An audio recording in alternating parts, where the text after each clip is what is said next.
ഇന്ന് നമുക്കൊരു മീൻ വാഴയിലയിൽ പൊള്ളിച്ചെടുത്താലോ? അപ്പോൾ അതിനായിട്ട് ഞാനിവിടെ ഒരു മീൻ കഴുകി റെഡിയാക്കി വെച്ചിട്ടുണ്ട്. ഇനി അതിൻ്റെ മസാല നമുക്കൊന്ന് നോക്കാമേ. ഇഞ്ചി, വെളുത്തുള്ളി, ചെറിയ ഉള്ളി, കുരുമുളക് പൊടി, ഉപ്പ്, മഞ്ഞൾപ്പൊടി, പിന്നെ ഇച്ചിരി മുളക് പൊടിയൂടെ ചേർക്കുന്നുണ്ട്. എന്നിട്ട് അതിലേക്ക് നമുക്കൊരു ഹാഫ് നാരങ്ങയുടെ നീരൂടെ പിഴിഞ്ഞ് ചേർത്ത് അത് നന്നായിട്ട് പേസ്റ്റായിട്ടൊന്ന് അരച്ചെടുക്കാമേ. അരച്ചെടുത്തിട്ട് നമുക്ക് ഈ മീനിലേക്ക് ഇത് നന്നായിട്ടൊന്ന് തൂത്ത് കൊടുക്കാമേ. നന്നായിട്ടൊന്ന് തേച്ച് പിടിപ്പിക്കാം.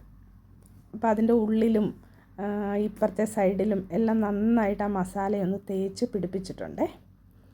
അപ്പോൾ ഇതിന് ശേഷം നമ്മൾ ചെയ്യാൻ പോകുന്നത് ഒരു വാഴയില എടുത്തിട്ട് അതിലേക്ക് ഇതിനെ പൊതിഞ്ഞ് ഗ്രില്ല് ചെയ്യാൻ വേണ്ടി റെഡിയാക്കി വെക്കാമേ. അപ്പോൾ ഈ വാഴയിലയിലേക്ക് നമുക്കിതിനെ നന്നായിട്ടൊന്ന് പൊതിഞ്ഞെടുക്കാം.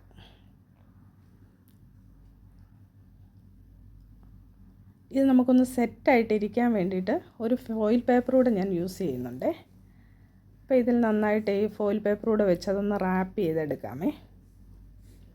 എന്നിട്ട് ഇത് ഞാനൊരു 2 to 3 hours റെസ്റ്റ് ചെയ്യാൻ വെക്കുന്നുണ്ട്. അത് റെസ്റ്റ് ചെയ്തതിന് ശേഷം നമുക്കൊരു പാൻ എടുക്കാം. ഇത് ഞാനിവിടെ യൂസ് ചെയ്യുന്നത് ഒരു ഡബിൾ സൈഡഡ് പാനാണ്. അപ്പോൾ ഇനിയും ഇതൊരു 40 to 45 minutes ആണ് നമ്മൾ ഗ്രില്ല് ചെയ്യുന്നത്. അപ്പോൾ ഇത് സെറ്റാക്കി വെച്ചിട്ടുണ്ട്. ഇതിലേക്ക് ഞാൻ ഗ്രില്ല് ചെയ്യാനായിട്ട് ഒരു പൊട്ടറ്റോയുടെ വെക്കുന്നുണ്ട്. ഒരു പൊട്ടറ്റോയും ഒരു സവാളയും.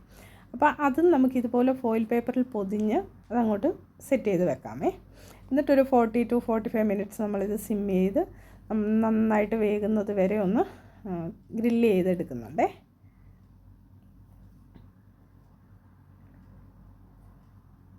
ഇനി നമുക്കിതൊന്ന് നോക്കാമേ വെന്തിട്ടുണ്ടോയെന്ന്. അപ്പോൾ ഈ സവാളയൊക്കെ നന്നായിട്ടായിട്ടുണ്ട്, പൊട്ടറ്റോ നന്നായിട്ട് വെന്തിട്ടുണ്ട്. ഇത് നല്ല ടേസ്റ്റ് അതിൻ്റെ അകത്ത് വെച്ചിട്ട് ആ വെന്ത് നല്ല സോഫ്റ്റായിട്ട് കിട്ടുവേ. അപ്പോൾ നമ്മുടെ ഫിഷ് നമുക്കൊന്ന് തുറന്ന് നോക്കാമേ. കണ്ടോ, നന്നായിട്ടത് വെന്തിട്ടുണ്ട്, നന്നായിട്ടായിട്ടുണ്ട്. ഇനിയിപ്പോൾ നമുക്കിതൊന്ന് കഴിക്കാൻ വേണ്ടിയിട്ട് നമുക്കൊന്ന് സെറ്റ് ചെയ്തെടുക്കാമേ. അപ്പം ഞാൻ ഇതിൻ്റെ കൂടെ കുറേ വെജിറ്റബിൾസ് എല്ലാം കട്ട് ചെയ്തെടുത്തിട്ടുണ്ട്. ഇതിൻ്റെ കൂടെ കോമ്പിനേഷനായിട്ട് വരുന്നത് വെജിറ്റബിൾസും കുപ്പൂസും ഒക്കെ ഉണ്ടെങ്കിൽ നല്ല സൂപ്പറാണ്. അപ്പം ഞങ്ങളതെല്ലാം ഒന്ന് സെറ്റ് ചെയ്ത് റെഡിയാക്കി എടുത്തിട്ടുണ്ട്. അപ്പോൾ ഇത് ടേസ്റ്റ് ഉണ്ടോയെന്ന് ഞാൻ ആശുവിനോടൊന്ന് ചോദിക്കട്ടെ. സൂപ്പർ യമ്മി, അടിപൊളി.